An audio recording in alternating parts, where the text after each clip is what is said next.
Yo, what is going on, my fellow weebs? Chrono here, and welcome back to the channel. So today, I am once again, also, I don't know, man, like 50 times, dude, the meme is getting pretty funny now that it's actually spreading to other people. But we are yet again BIS, and we're going to talk about what BIS currently is, what you could be shooting for depending upon your class you're playing, and everything in between. But we'll jump to that. If you're new here, as always, I'm Chrono. I primarily cover PSO2 content. Would much appreciate a subscribe as we work our way towards that 10K mark, hopefully, by the end of this year. Anyway, let's go ahead and jump into this.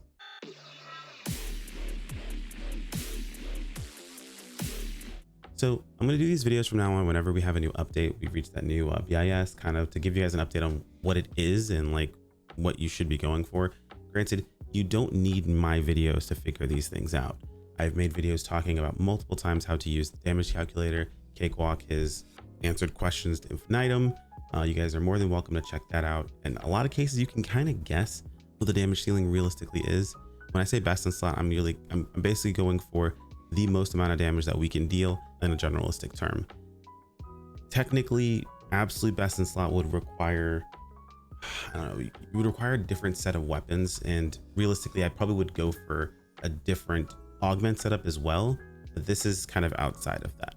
So I guess it's not totally fair to say best in slot, but like it's close enough, right? We're good where we're at.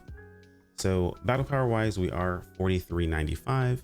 If you are going for absolute top end, nothing close to 100% best in slot, you're running abandac, and you're running a very specific augment setup, and you do not need me to teach you how to use that. There is a section of the calculator you guys can go ahead and go into where you'll see the entire list of all of the best augments to go for that setup. This one, like I mentioned, is more generalistic. This one works for multiple different fixes. There's small tweaks that you'll make depending upon your class, and that's kind of what we're going to talk about here. So this is our weapon spread that we're using. We have 3 different weapons. We have our main duocilia weapon. We have our offhand, or what we call our PB stick. This is just for using photon blasts. This is our wing guard, and then we have a weapon that is just for farming things like deck space for optimal farm in that setup, and that is an unwix. I still mispronounce this, so we're not even going to call its names, but that is an unwix weapon that I run for that. Now granted, it's not always necessary. In some cases it's actually better just to run the duocilio, but I like having access to both of them depending upon the type of content that I'm doing and how strong the enemy actually is and what might be necessary for me. So these are our usual weapon spread, and this is what armor we're using right now. We're going with Dotasis. We went with the VO set because honestly the extra HP really wasn't necessary for me. I'm sitting at 1411 already as it is.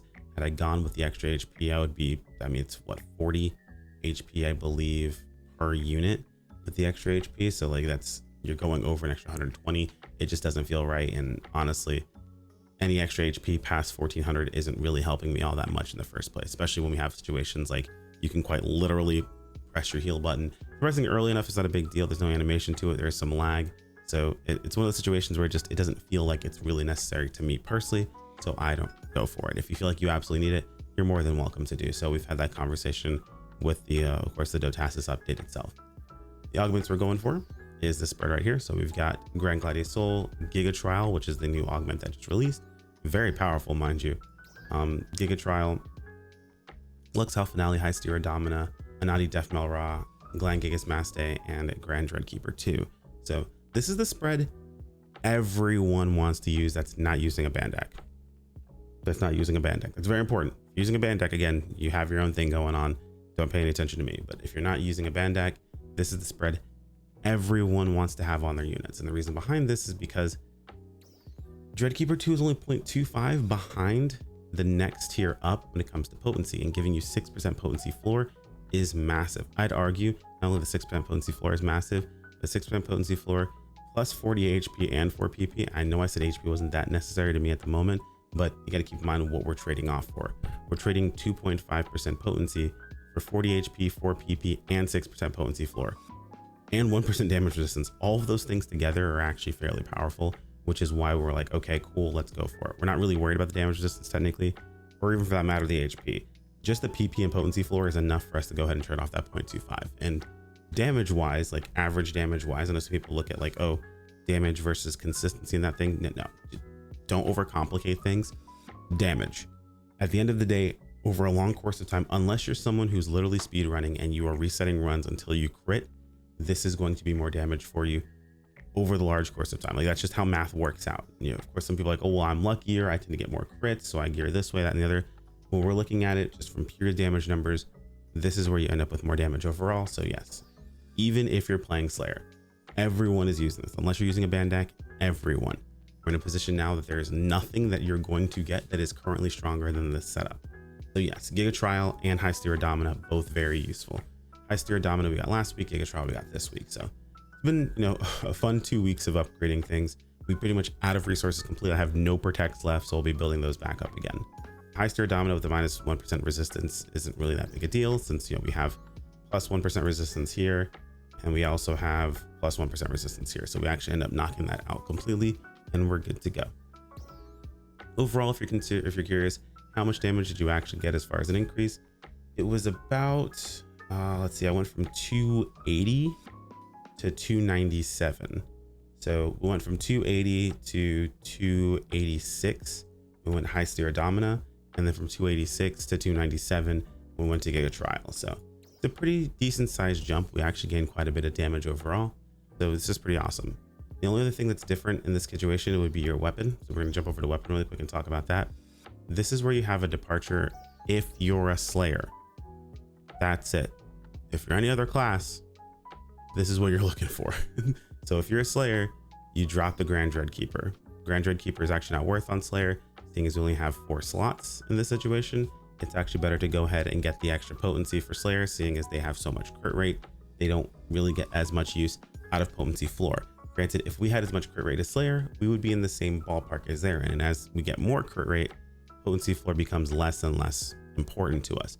However, while we don't have access to enough crit rate and we're getting so much potency floor while we're also not losing very much potency, it is very powerful for us. So you do want to go ahead and have Grand Dreadkeeper 2 on your weapon, but not if you're playing Slayer, which puts you at 303.3% potency if you are playing Slayer and 297.6 if you're not. And this is currently the strongest damage setup in the game, minus abandac. Abandac is edging this out by about 2% roughly if you're not a Slayer. If you are a Slayer, just use Termina. I don't know how it matches up actually. I think about it against, no, I think abandac still edges out everything else outside of Termina on Slayer, but that's pretty much going to be about it. As far as your gearing goes, this is the goal. This is what you're looking at. For my fixes, I went with attack. Now, I know some people are asking, you know, is it attack? Is it fatale? Is it blaster? Well, I talked about this in my video where I went over Duocilio, but I'll mention it here really quick for you guys as just a rule of thumb. If you are currently running Origis on your armor, so you have your Fixa Origis set up, and you only plan to use one weapon, you're not making more than one, you're not going to have an offhand weapon, then you want to go fix a blaster. Blaster does edge out attack just a bit. If you have Origis on your armor, you have your add-on skills rolled properly, all that stuff is taken care of, you want to go blaster. If you happen to have a secondary weapon you're going to keep, like myself, I held on to my Wingguard weapon. I didn't see a reason to go ahead and sell it or get rid of it, seeing as it kind of was like, you know, it could still have some use. So I went ahead and just slapped blaster on it and went ahead and went for it. So I may decide to sell this in the future to get rid of it, to go ahead and make sure I have, you know, money set aside. But honestly, we make money regardless. Money comes and it goes. It's not the end of the world.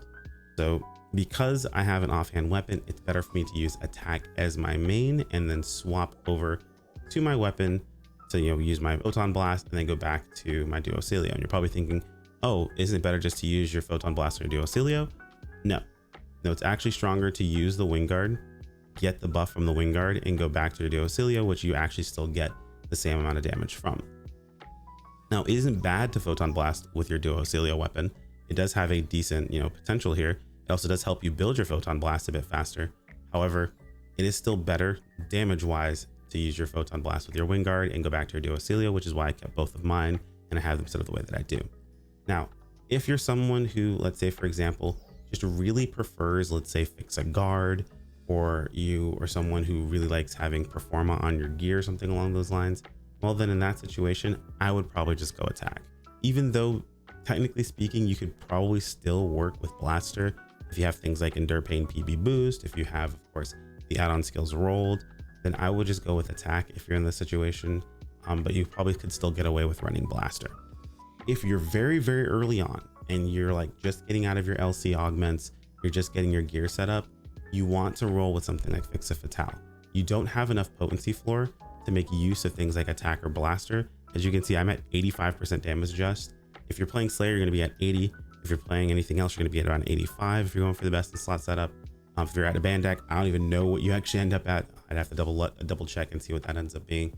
But you do end up with quite a bit of potency floor. So you do want to make sure that you are moving away from Fatale, because as you get more potency floor, technically the crit rate is worth a little bit less. But as you get more crit rate, the potency floor is worth less. It's like a weird balancing act that actually ends up happening. So it just makes it a bit weaker overall, since of course your attack does increase damage. It just ends up being better for you in the long run. So if you're early on, go with Fatale. If you're late game going best in slot, Fatale is a throw, unfortunately for you. Just go ahead, get attack. If you don't want to think about it, attack is going to be the one that works the best for the most part, because things like running Fixa Blaster, you do want to make sure that you are PBing on cooldown and that you're saving your Mars for whenever the target's actually downed, and you can do things like Hydra Termination spam and stuff along those lines. But that does kind of force you into a playstyle, and if you don't meet that playstyle, you're going to lose out on damage.